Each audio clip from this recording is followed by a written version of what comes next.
कुश कब से आपका तप कर रहे हैं, दिन रात्रि आपका नाम ले रहे हैं। और कितनी परीक्षा लेंगे आप लवकुश की? ये मत भूलिए देवी कि जो उत्तरदायित्व इनके कांधों पर आने वाला है वो कोई साधारण उत्तरदायित्व नहीं है। संपूर्ण कौशल देश का राजकाज लवकुश के कांधों पर ही आने वाला है। इसलिए इन्हें उत्तम नहीं सर्वोत्तम बनकर दिखाना होगा और इनका वो स्वरूप समस्त संसार भी देखेगा। क्या सोच रहे हैं आप महादेव?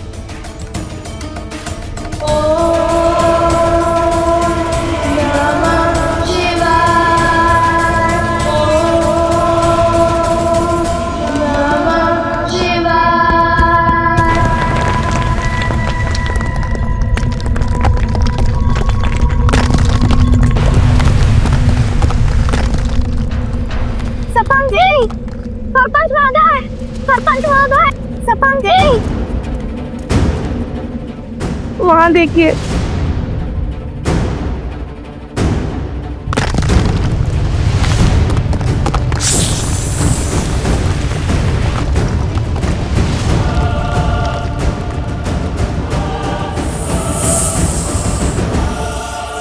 लवकुश!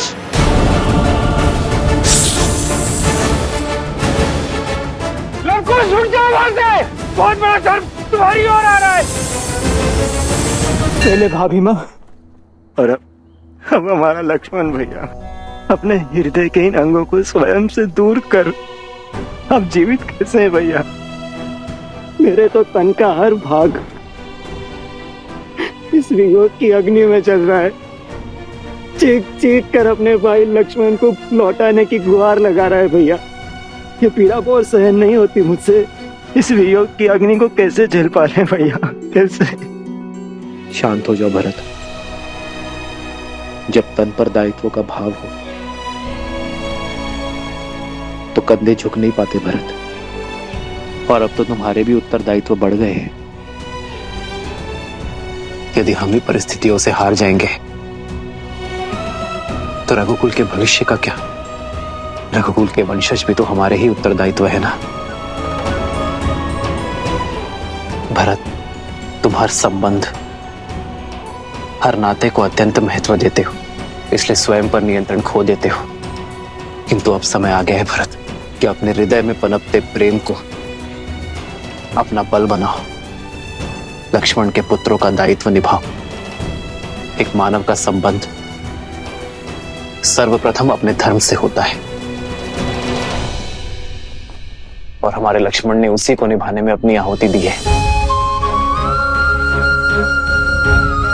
जरा सोचो भरत, क्या लक्ष्मण के जाने पर शोक मनाना चाहिए या उत्सव?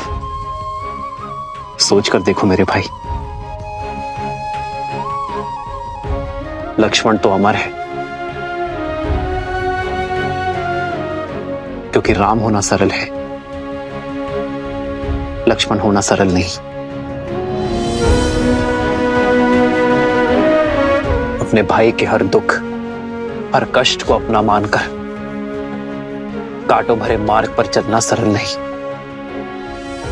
अपनी माता, अपनी पत्नी, अपना परिवार, अपने भविष्य को त्याग कर अपने भैया और भाभी के साथ वनवास जाना सरल नहीं।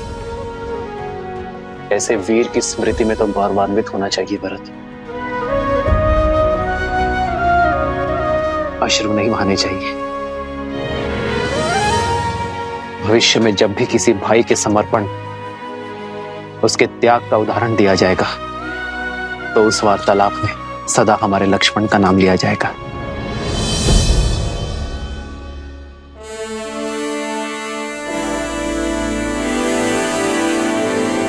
राजअनुज लक्ष्मण अमर रहे! राजअनुज लक्ष्मण अमर रहे! भरत, तुम उचित समय पर ही आए हो। आओ, लक्ष्मण की प्रतिमा की स्थापना करो।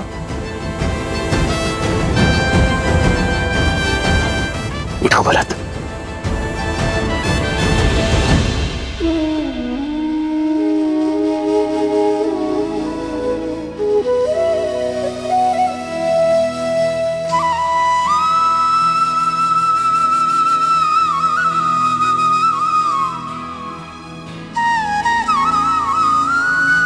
आओ भरत। आदर्श और मर्यादा की है ये कथा महापावनम, काट मद श्री से मिला दे श्रीमद् रामायणम, श्रीमद् रामायणम, श्रीमद् रामायणम।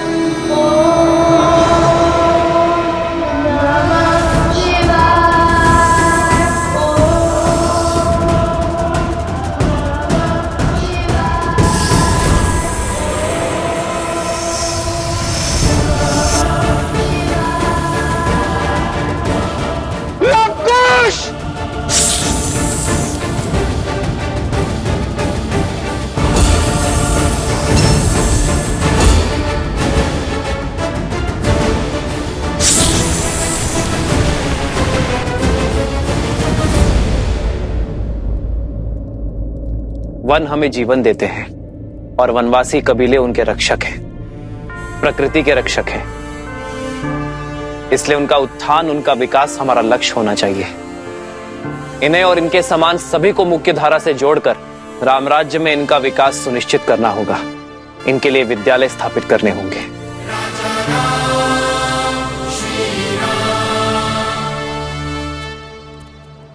प्रभु, प्रभु, अरे कहां बड़े चले जा रहे हो? रुको। कौन है ये दुस्साहसी? ये भीतर कैसे आया? प्रभु, हमारे साथ चलिए प्रभु, हमें आपकी आवश्यकता है प्रभु। ये अयोध्या की सभा है, ज्ञात होना चाहिए। अयोध्या के महाराज से भेंट के कुछ नियम हैं।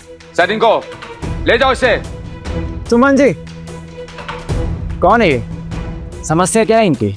अरे सुमंत,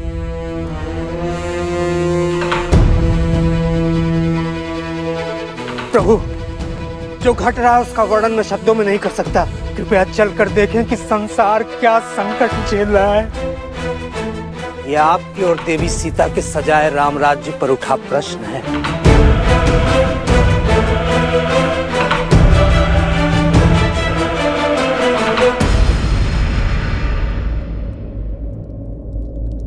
तुम्हारे वचनों के भाव तुम्हारे सत्य को दर्शाते हैं भद्र। श्री रामचंद्र कृपालु भजु मन हरण भव भय दारुणम, नव कंज लोचन कंज मुख कर कंज पद कंजारुणम। श्री राम, श्री राम, राम राम, श्री राम, श्री राम, श्री राम, राजा राम, श्री राम।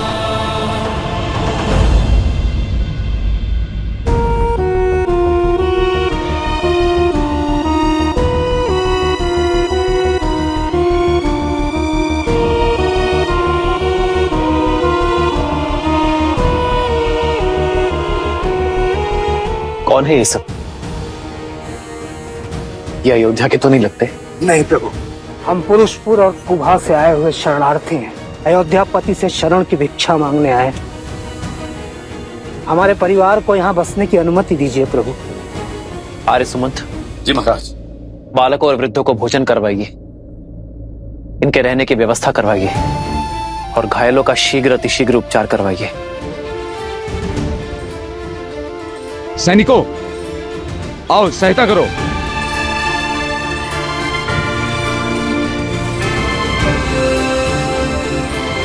ऐसी कौन सी विपदा आन पड़ी जो गंधर्वासी को अयोध्या से शरण मांगनी पड़ी? ये पीड़ा किस घटना का परिणाम है? हम अपने राज्य में बहुत प्रसन्न थे महाराज, सुख सुविधाओं की कोई कमी नहीं थी। पर अकस्मात एक दिन गंधर्वों ने हम पर आक्रमण कर दिए। आपने जानने का प्रयास किया कि गंधर्वों ने यह आक्रमण क्यों किया? वो बाकी गंधर्वों से भिन्न है महाराज। उनका राजा गंधर्व वृश्क अपने समान किसी को नहीं मानता। वो केवल बल पर विश्वास करता है, न धर्म न अनुशासन। उसके बल ने उसकी प्रवृत्ति मलिन कर दी है। इसी कारण उसे और उसके साथियों को बाकी गंधर्वों ने त्याग दिया है। वो कहते हैं, हम बलशाली हैं, जो चाहिए हाथ बढ़ा के छीन लेंगे। हमने पूछा कि हमसे क्या शत्रुता है, तो उन्होंने हमें प्रकृति का नियम समझा दिया। प्रकृति का नियम है कि दुर्बल सदा सबल के आगे विवश रहता है। तुम दुर्बल हो तभी शीश झुकाने के लिए जन्मे हो। हम शीश उठा के जीने के लिए जन्मे हैं, क्योंकि हम बलशाली हैं। अगर बल है तो प्रदर्शन भी होगा।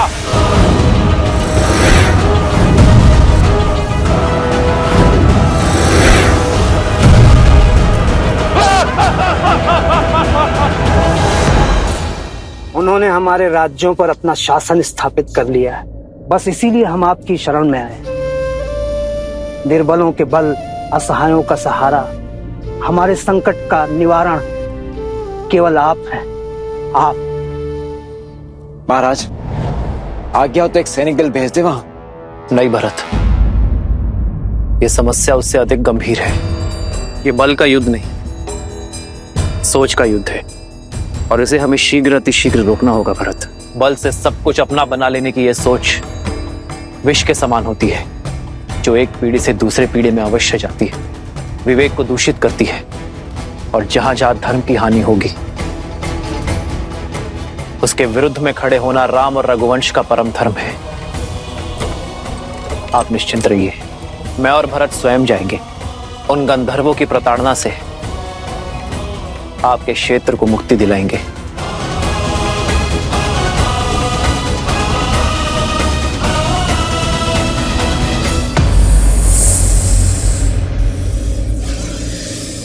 हे भगवान, ये कैसे संभव है? अभी ध्यान में लीन थे लवकुश कि सर्प ने डस लिया, फिर दोनों को आभास तक नहीं हुआ।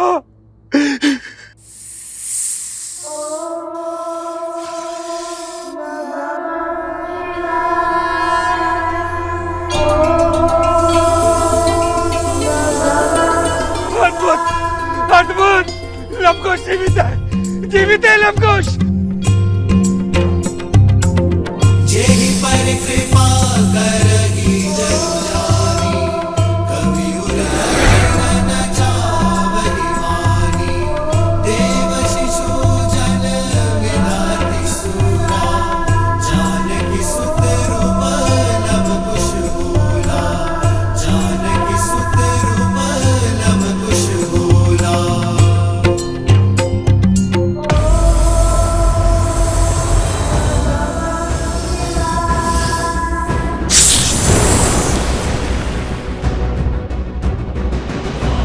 लवकुश,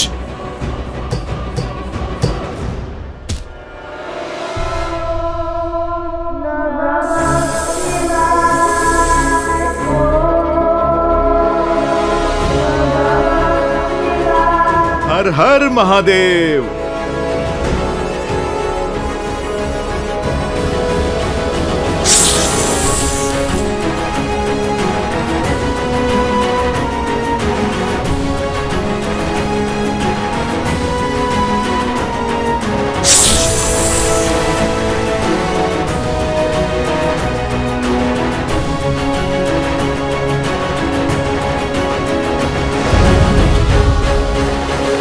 अद्भुत है।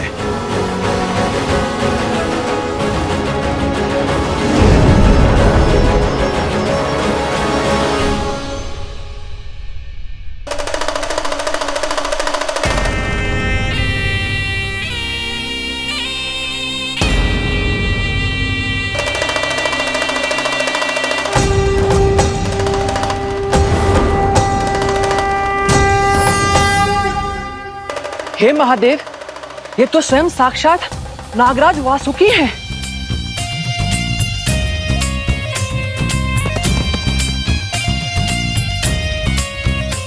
शिव के सेवक महान वासुकी को हनुमान का प्रणाम।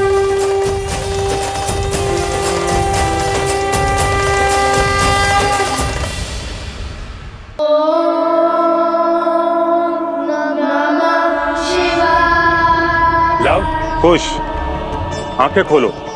तुम्हारे अटूट विश्वास और दृढ़ संकल्प से महादेव प्रसन्न हुए। देखो, भगवान शिव का सेवक वासुकी तुम्हारे समक्ष है।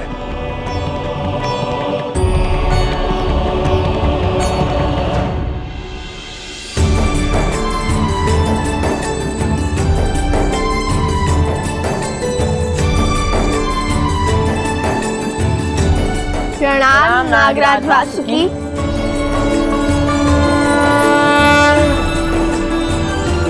मैं तुम दोनों के लिए केवल नागराज नहीं हूं लवकुश, हमारा एक संबंध और भी है। तुम्हारी माता सीता धरती से जन्मी भूमि जाती और मैं भूमि के भीतर पाताल लोक का राजा, और इस नाते मैं तुम्हारी माता प्रकृति स्वरूपा देवी सीता का भाई और तुम्हारा मामा हुआ। मामा श्री?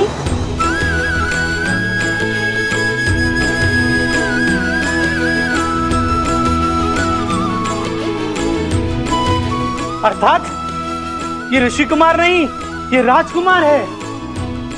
अयोध्या नरेश श्री रामचंद्र के पुत्र है, लवकुश।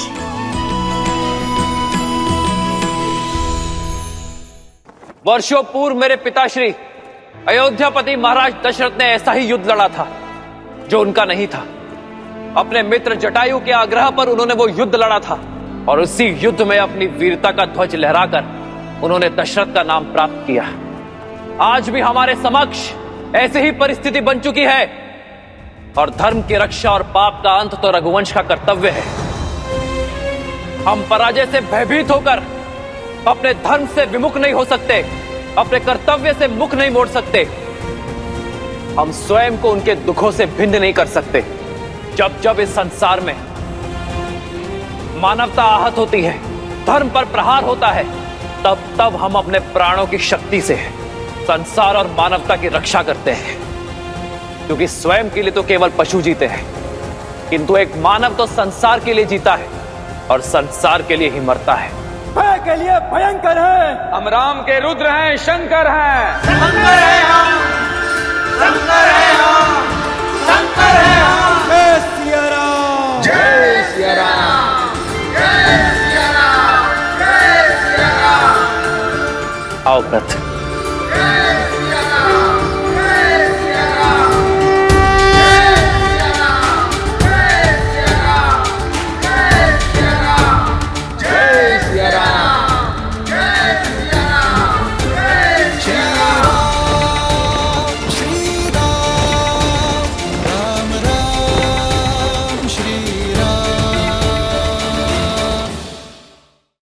जब मेरी बहन देवी सीता ने धरती में समाधि ली तब मैं बहुत क्रोधित हुआ श्री राम पर, किंतु जब श्री राम ने सीता के इस निर्णय का विरोध किया तब मुझे समझ में आया कि श्री राम को भी सीता के वियोग की उतनी ही पीड़ा है जितनी पीड़ा सीता को हुई, और मुझे उन पर गर्व हुआ। और आज तुम दोनों पर भी गर्व है कि कैसे लोक कल्याण के लिए तुम दोनों अपने प्राण त्याग करने के लिए सज्ज हो गए। और आज ये सिद्ध हो गया कि तुम दोनों केवल जन्म से ही नहीं, कर्म से भी श्री राम और सीता के पुत्र हो। महादेव का ये सेवक उनका एक संदेश लेकर आया है। वर्षों पूर्व तुम्हारे पूर्वज राजा भागीरथ ने गंगा को इस धरा पर उतारा था और इस संसार का कल्याण किया था। आज पुनः उसी संसार के कल्याण हेतु उसी गंगा की सहायक नदी अर्पा, जो कि दक्षिण की ओर से बहती है, तुम्हारे शिवलिंग पर गिरकर इस धरा को पवित्र करेगी।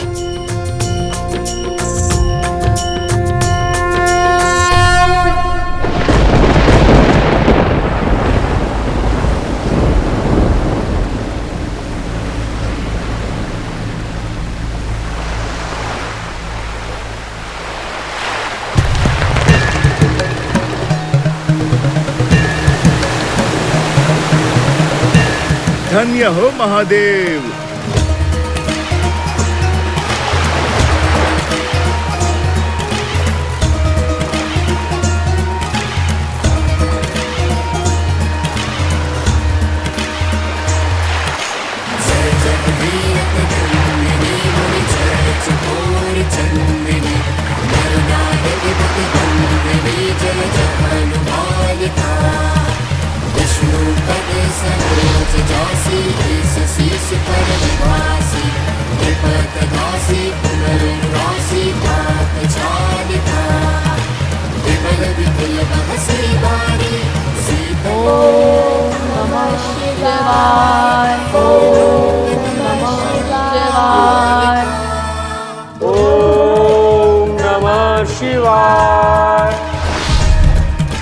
गुरुजन पूजो बहार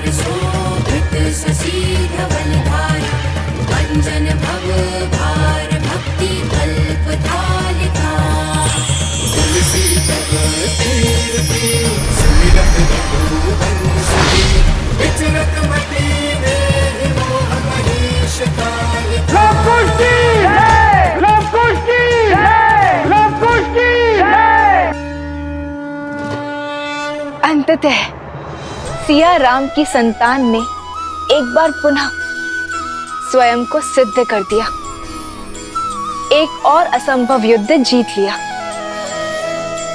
परंतु महादेव, पहले पिता से पृथक होने का दुख, फिर अपनी माता को खोने का दंश, और अब जगत कल्याण के पथ पर आए अनगिनत कष्ट। क्या लवकुश की इतनी परीक्षाएं उचित है? क्या उनसे सुख और शांति से जीवन जीने का अधिकार छीनना न्याय संगत है? देवी, हर परीक्षा अपने साथ एक नई सीख लेकर आती है।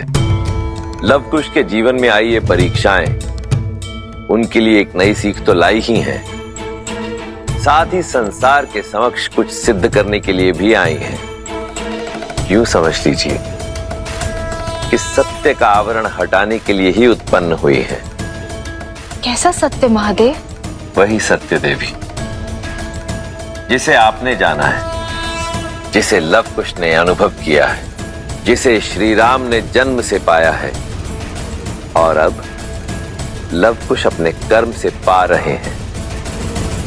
इनके भीतर से निकली ज्योत सारे संसार को जगमग कर रही है, अर्थात इनका मन पूर्णतः स्थिर है। हाँ देवी, जो स्थिर है वही जागृत है, और जो जागृत है वही संसार का उपकार करने में सक्षम है, जगत को बदलने की शक्ति रखता है। जिस निष्ठा और धैर्य के साथ लवकुश ने निरंतर ये जप तप किया है, वो उनकी जागृति का ही तो प्रतीक है। ये सिद्ध करता है कि लवकुश संसार में धर्म का प्रकाश बनेंगे, अपने शौर्य और धर्म की ज्योत से संसार को ज्योतिर्मय करेंगे, श्री राम की विरासत को, राम राज्य को आगे ले जाएंगे।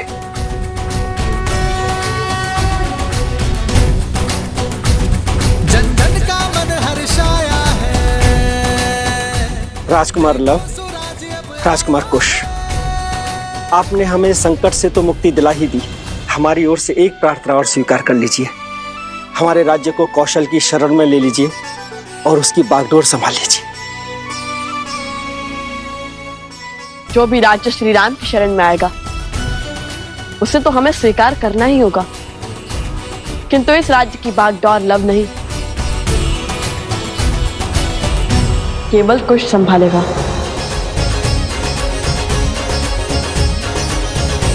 राजकुमार कुश की, राजकुमार कुश की, राजकुमार कुश की।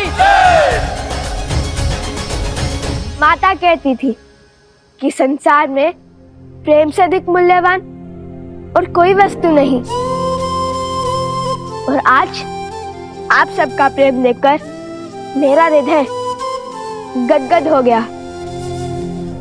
मैं अयोध्या का राजकुमार कुश अपने पिता श्री कौशल नरेश श्री राम के नाम को साक्षी मानकर आप सभी को और इस राज्य को कौशल राज्य में सम्मिलित करता हूँ।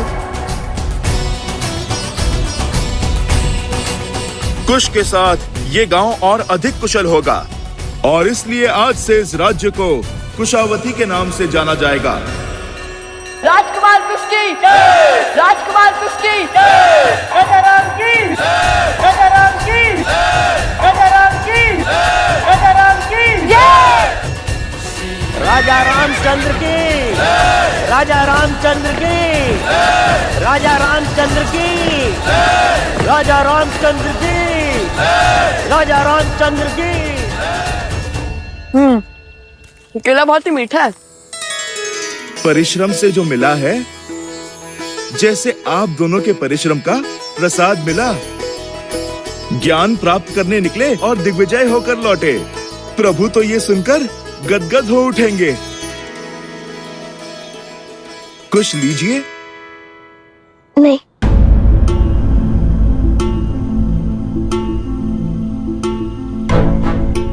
क्या हुआ हनुमान जी, रुक क्यों गए? तुम और भोजन के लिए मना करो। तनिक असंभव प्रतीत होता है। बात भूख की नहीं है, वो मामा श्री वासुकी से मिलकर माता का स्मरण हुआ है बस।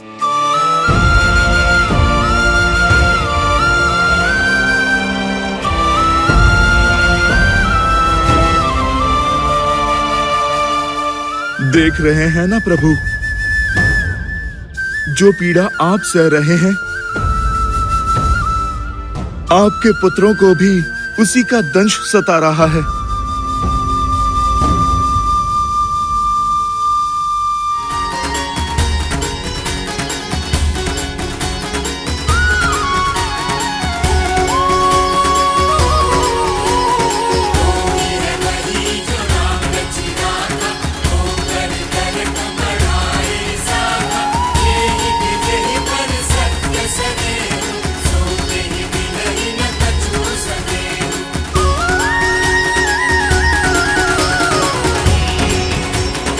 सूर्य वंश है ये। सूर्य स्वयं तपकर ही प्रकाश देता है। स्वर्ण के आभूषण को बनाने वाली भट्टी को आंच सहनी पड़ती है। जो संसार संवारने निकले हैं उन्हें कष्ट सहना पड़ेगा। इसलिए चिंता त्यागिए और भक्ति कीजिए देवी। पूर्ण श्रद्धा से प्रार्थना कीजिए। दुख की दुहाई में नहीं, केवल ईश्वर की आराधना में रमिए।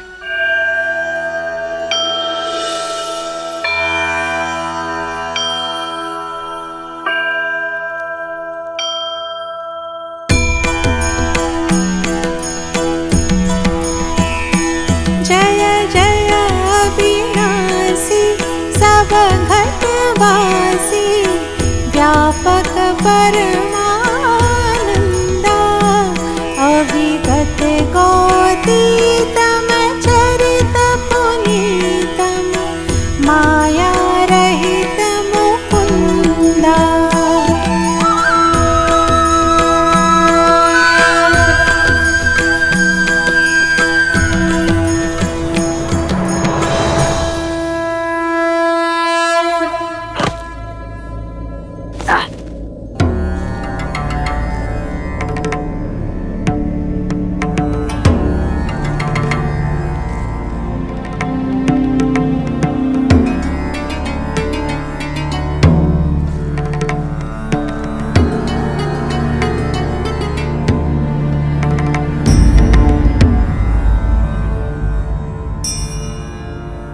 नतमस्तक हो जाओ वीरो।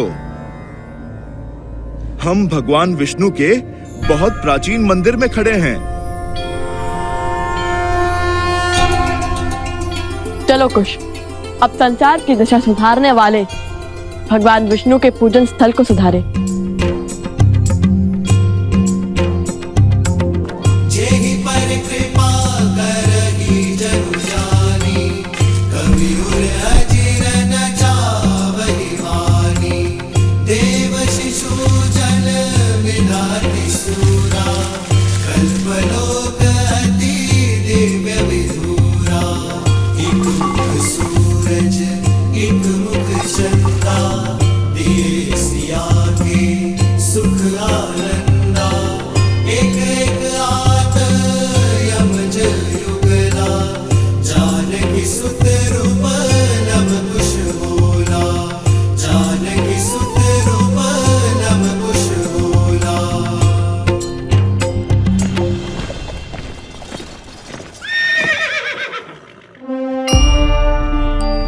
पिताश्री, पिताश्री,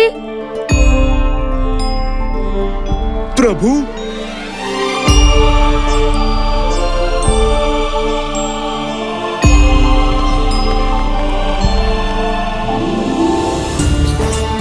पिताश्री, पिताश्री,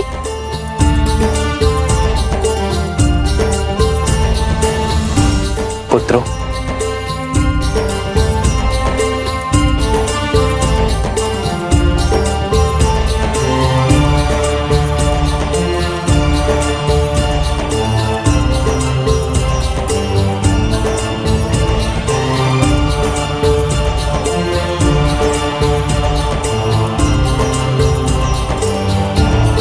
चाचा श्री,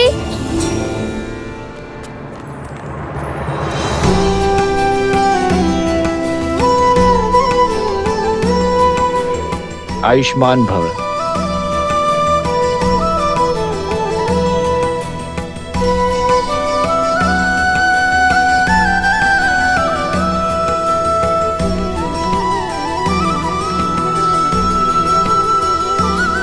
प्रभु वो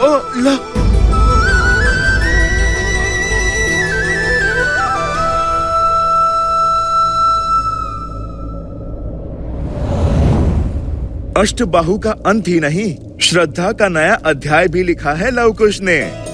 अपने तप से महादेव का आशीर्वाद प्राप्त किया, साक्षात वासुकी नाग की परीक्षा उत्तीर्ण की। 2 शब्दों में कहूँ प्रभु तो इनका भविष्य दिग्विजय में परिवर्तित हो रहा है। असंभव को संभव किया है तुम दोनों ने, मेरे शीश को गर्व से ऊंचा किया है तुम दोनों ने, और धर्म के लिए स्वयं को समर्पित करना तो मानव कर्म की पराकाष्ठा है पुत्रों। हमारी बातें तो हो गई, अब अयोध्या का समाचार सुनाइए ना पिताश्री। अयोध्या में सब कैसे हैं वहाँ? सुमित्रा दादी, कौशल्या दादी सब स्वस्थ है लव कुश वहाँ पे। और लक्ष्मण भैया वो कैसे हैं?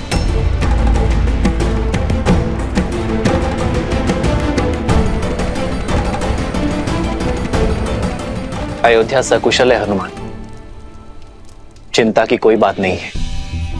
और रहा मेरे लक्ष्मण का प्रश्न, तो वो अपने इस भ्राता अपने राम की प्रतीक्षा में है। आपको उन्हें कहना होगा कि वो मुझे मृत्यु का ये दंड भोगने की आज्ञा दे दे। जाइए हनुमान जी, और शुभ समाचार लेकर ही लौटिएगा। अयोध्या की लाज अब आप ही के हाथ में है। भैया, इतने समय के पश्चात लवकुश से भेंट हुई, आज रात्रि हम यहीं रुक जाएं? अवश्य भरत।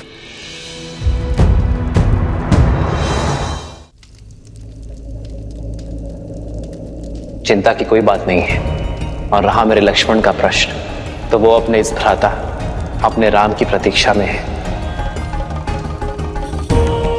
तो क्या लक्ष्मण भैया अभी तक प्रभु श्री राम की आज्ञा की प्रतीक्षा कर रहे हैं? हनुमान जी,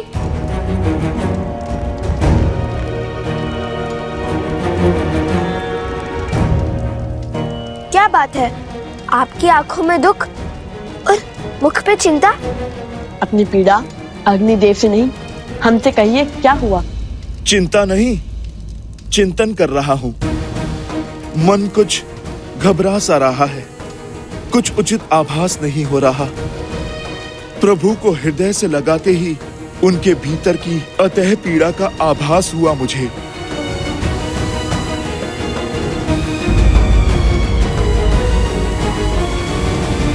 पीड़ा? कैसी पीड़ा? वो तो ज्ञात नहीं, किंतु इतना अवश्य है कि प्रभु और भरत भैया हमसे कुछ छुपा रहे हैं। अपने भीतर की पीड़ा हमसे कहने में कतरा रहे हैं।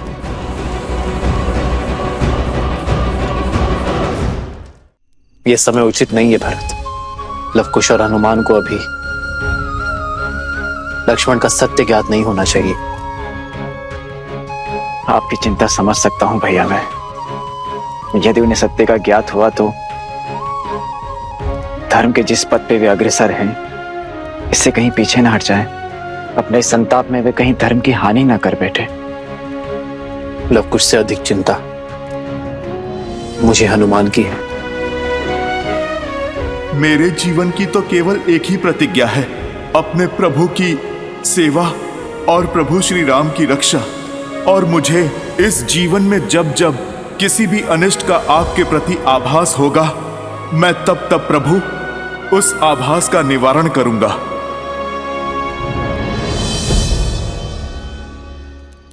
प्रभु की पीड़ा का कारण जानने का एक मार्ग है। क्या? अयोध्या। वहीं जाकर सत्य का भेद खुलेगा।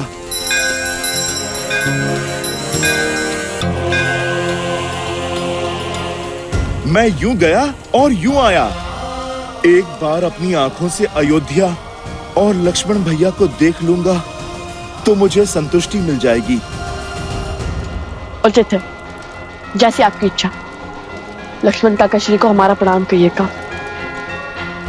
और इतना तो हम भी जान गए, जब तक श्री राम भक्त हनुमान को संतुष्टि नहीं मिलेगी तब तक न उनका पग रुकेगा और ना चिंता। शीघ्र लौटिएगा हनुमान जी, रात्रि भोज में आपकी प्रतीक्षा रहेगी।